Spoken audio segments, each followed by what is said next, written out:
विद्यार्थी मित्रों जो विडियो आँखों देखातो होय तो सेटिंग में जईने क्वॉलिटी में जईने हायर पिक्चर क्वॉलिटी अथवा 720 पिक्सल पर क्लिक कर नाखवानुं एटले तमारो विडियो एकदम क्लीन देखाशे। हेलो विद्यार्थी मित्रों, welcome to YouTube channel D solution. आज आपणे जोवानुं छे धोरण 6 में संस्कृतनी आइडियल स्वाध्याय पोथीमां सत्र 2 नो 8मो पाठ छे जन्मदिनोत्सव। ए आज आपणे जोवानो छे। विडियो गमे तो लाइक करजो, शेर करजो और आपणी चेनल सब्सक्राइब करी शको छो। खास तो तमारा जे मित्रों होय तो एमने पण तमे आपणा विडियोनी लिंक तमे शेर वॉट्सएप में करी शको छो, जेथी करीने दूરના विद्यार्थीओ पण आपणो विडियो जोईने भणी शके, आपणे बीजाने पण हेल्पफुल थई शके। वधारे विडियो जोवा होय तो प्लेलिस्ट में नोखा नोखा धोरणना अने नोखा नोखा विषयना विडियो मूकेला छे, तो त्यांथी पण तमे जोई शकशो। चालो तो आपणे पाठनी शरूआत करीए। चालो सौथी पहेला आवे छे विकल्पो। चालो पहेलुं छे कोणे नवुं वस्त्र धारण कर्युं छे, तो के सी धाराए। पछी बीजुं छे अस्थि शब्दनो शुं अर्थ थाय छे, तो के बी छे। पछी त्रीजुं छे मिष्ट प्लस अन्नम शब्दोनी संधि जोड़ो, तो के जवाब आवशे डी मिष्टान्नम। पछी चौथुं छे धाराना शिक्षिका कोण छे, तो के ए सुजला बहेन। पछी पांचमुं धारा वीणा भगीनी किम वदती, तो जवाब आवशे सी महोदया प्रार्थना सभामां आवो। पछी छठुं छे ग्रंथति शब्दनो शुं अर्थ थाय छे, तो के ए गूंथे छे। पछी सातमुं छे ममता कया वृक्षना પાંદડાઓથી तोरण गूंथे छे, तो के बी आंबो। पछी आठमुं धारा કેટલામાં વર્ષમાં પ્રવેશે છે, તો કે ડી 11માં। પછી નવમું વીણાબેન અને સુજલાબેન ધારાને શું આપે છે, તો કે સી આશીર્વાદ। પછી 10મું સદૈવ શબ્દની સંધિ છોડો, તો જવાબ આવશે એ સદા પ્લસ એવ। પછી બીજો પ્રશ્ન છે ખાલી જગ્યા પૂરો। ચાલો એમાં આવે છે પેલું ધારાયા જન્મદિનમ અસ્તિ, તો જવાબ આવશે જન્મદિનમ। પછી બીજું છે ધારા મિષ્ટાનમ વિદ્યાલયે આનયતિ, તો જવાબ આવશે વિદ્યાલયે। પછી ત્રીજું છે મમતા તોરણમ ગ્રંથતિ, તો જવાબ આવશે તોરણમ। પછી ચોથું પ્રગટાવે છે માટે સંસ્કૃત શબ્દ પ્રજ્વાલયતિ છે, તો જવાબ આવશે પ્રજ્વાલયતિ।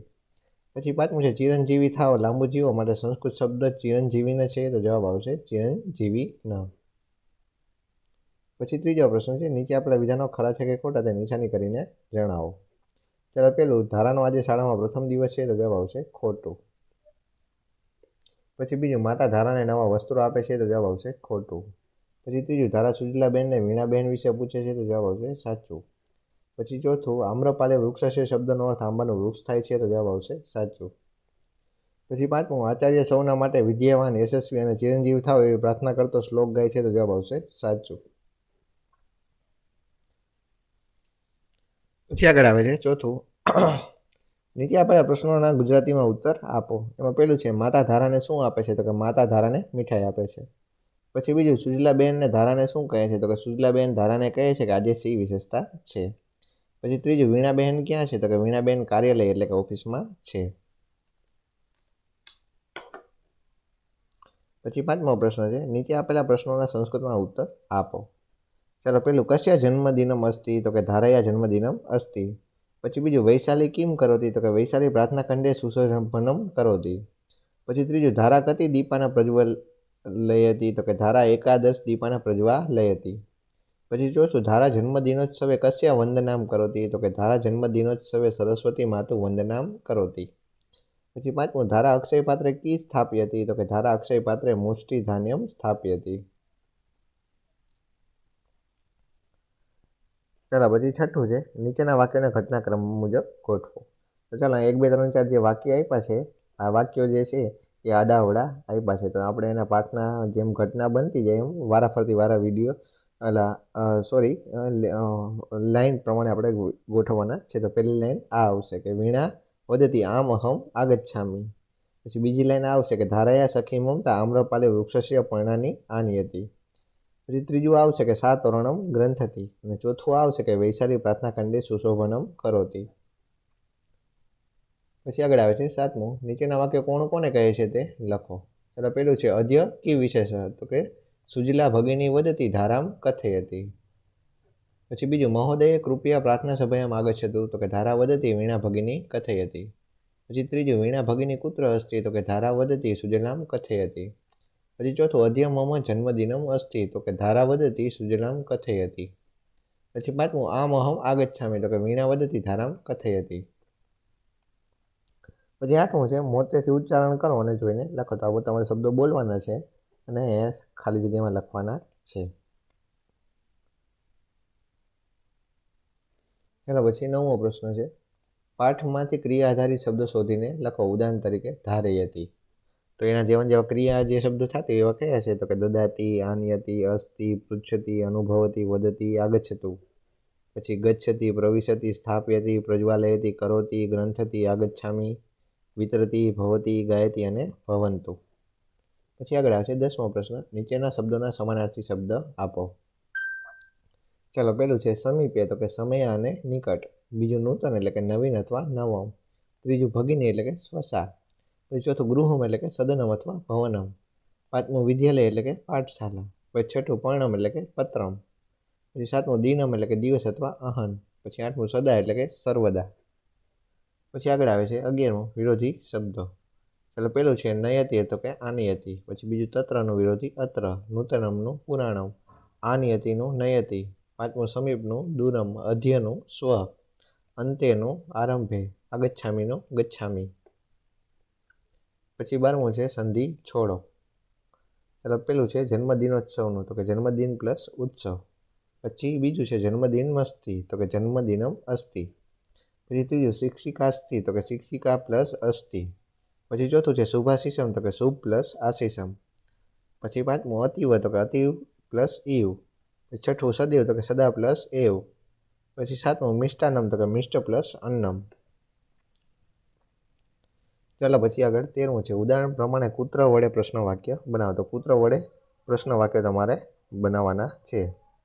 ઉદાહરણમાં આપ્યું છે કે મમ ગૃહ શિવ મંદિરસ્ય સમીપે અસ્તિ. તો અહીંયા જવાબ આપ્યો છે, તો જવાબની જગ્યાએ આપણે ભવત અથવા તો કે ભવત્યા ગૃહમ કૂત્ર અસ્તિ. તો કૂત્ર આવ્યું અંદર, તો એના વડે આપણે પ્રશ્ન વાક્ય બનાવવાના છે. ત્યારે પેલું છે તસ્ય વાટિકા નદી તટે અસ્તિ. તો કે ભવત અથવા તો કે તસ્ય વાટિકા કૂત્ર અસ્તિ.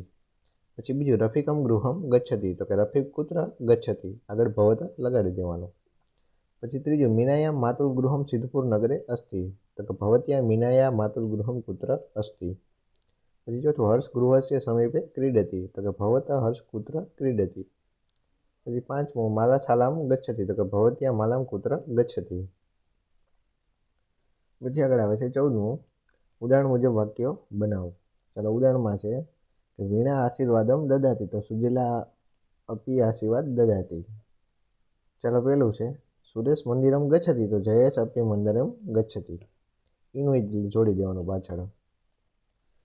ચાલો, પછી બીજું છે સુધા પુસ્તકમ પઠતી. તો કે મનોરમા અપી પુસ્તકમ પઠતી.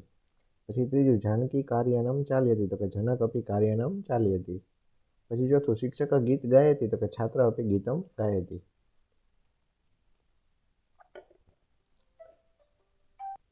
ચાલો, પછી 15મું નીચેના ફકરાનું ગુજરાતીમાં ભાષાંતર કરો. ચાલો, પેલું છે ધારાયા જન્મદિનમ અસ્તિ. સા નૂતન વસ્ત્રમ ધારયતી. માતા ધારય મિષ્ટાન્નમ દદાતી. સા મિષ્ટાન્નમ વિદ્યાલયે આનયતી. તો કે ધારાનો જન્મદિવસ છે, તે નવું વસ્ત્ર ધારણ કરે છે. તેની માતા ધારાને મીઠાઈ આપે છે. તે નિશાળમાં મીઠાઈ લઈ આવે છે. ચાલો, પછી બીજું છે સુજલા ભગિની ધારાયા શિક્ષિકા અસ્તિ. સા ધારામ પૃચ્છતિ અધ્યમ કી વિશેષ. ધારા વદતી અધ્ય મમ જન્મદિનમ અસ્તિ. સુજલા ધારામ અભિનંદનમ દદાતી. તો કે સુજલાબેન ધારાની શિક્ષિકા છે, તે ધારાને પૂછે છે આજે શી વિશેષતા છે. ધારા બોલે છે આજે મારો જન્મદિવસ છે. સુજલા ધારાને અભિનંદન આપે છે. પછી ત્રીજું ધારા વીણા ભગિની કુત્ર અસ્તિ. સુજલા સા કાર્યાલયે અસ્તિ. ધારા વીણા સમીપમ ગચ્છતિ. સા વદતી મહોદયે કૃપયા પ્રાર્થના સભાયામ આગચ્છતુ. વીણા વદતી આમ અહમ આગચ્છામિ. તો આનું શું ગુજરાતીમાં ભાષાંતર થશે? ધારા કહે છે વીણાબેન ક્યાં છે? તો સુજલા કહે છે તે કાર્યાલયમાં છે.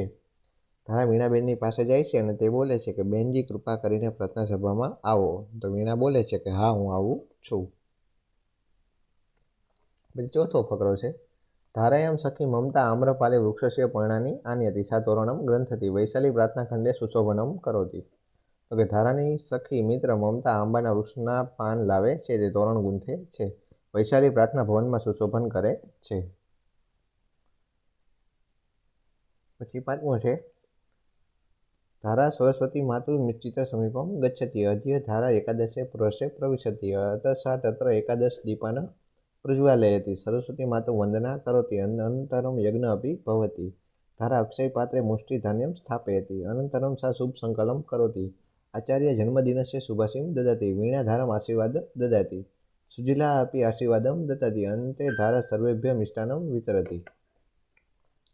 તો કે ધારા સરસ્વતી માતાના ચિત્રની પાસે જાય છે. આજે ધારા 11મા વર્ષમાં પ્રવેશે છે.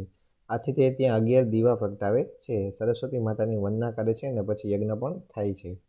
ધારા અક્ષય પાત્રમાં મુઠ્ઠીભર ધાન્ય રાખે છે, પછી તે શુભ સંકલ્પ કરે છે. આચાર્ય એટલે કે હેડમાસ્ટર, સ્કૂલમાં પ્રિન્સિપલ હોય ને એને હેડમાસ્ટર કહેવાય. જન્મદિવસના શુભાશીષ આપે છે, વીણા ધારાને આશીર્વાદ આપે છે, સુજીલા પણ આશીર્વાદ આપે છે અને તે ધારા સૌને મીઠાઈ વેચે છે.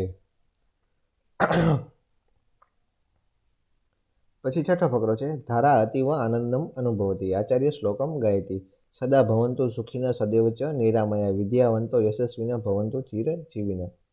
તો આનું ગુજરાતી થઈ છે કે ધારા ખૂબ આનંદ અનુભવે છે, આચાર્ય શ્લોક ગાય છે. કયો શ્લોક? તો કે હંમેશા સૌ સુખી થાવ અને હંમેશા સૌ નિરોગી બનો, વિદ્યાવાળા બધા યશ પામીને દીર્ઘાયુ થાવ. દીર્ઘાયુ એટલે કે લાંબુ જીવન જીવે. ચાલો તો અહીંયા તમારો આ પાઠ થાય છે પૂરો. વિડીયો કેવો લાગ્યો તે કોમેન્ટ કરજો અને તમારા બીજા મિત્રોને જરૂરથી જરૂર આપણે વિડીયોની લિંક તમે વોટ્સઅપમાં જરૂરથી જરૂર શેર કરજો. વધારે વિડીયો જોવો હોય તો પ્લેલિસ્ટમાં મૂકેલા છે નોખા નોખા ધોરણના અને નોખા નોખા વિષયના વિડીયો પણ તમે જોઈ શકશો. ચાલો તો વળી પાછા મળીએ નવા વિડીયોમાં. ત્યાં સુધી જોતા રહેજો આપણી ચેનલ ડી સોલ્યુશન.